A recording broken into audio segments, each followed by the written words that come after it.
Ano ang kailangan ko para makakuha ng Montclair Public Library Card? Ang pagkuha ng library card ay isang mahusay na paraan upang ma-access ang mga libreng mapagkukunan para sa iyo o sa iyong pamilya.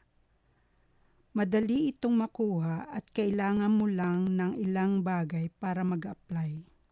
Kung nakatira ka sa Montclair, kailangan mo ng photo ID at isang kamakailang utility bill kasama ang iyong address sa Montclair. Kung nasa iyong photo ID ang iyong Montclair address, hindi mo na kailangan ng utility bill. Ang mga batang 10 taong gulang pababa ay nangangailangan ng kanilang aplikasyon na nilagdaan ng isang magulang o tagapag-alaga. Kung nagtatrabaho ka sa Montclair at hindi nakatira sa isang lungsod na bahagi ng Bridging Communities Connecting Library Services System, maaari ka makakuha ng isang taong card na may patunay ng trabaho sa isang karapat-dapat na negosyo.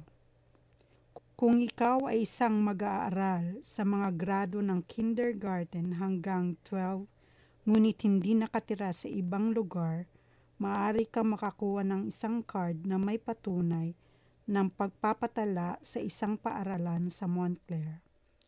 Ang mga bata sa grade 6 hanggang 12 ay hindi nangangailangan ng magulang o tagapag-alaga na naroon para makakuha ng library card.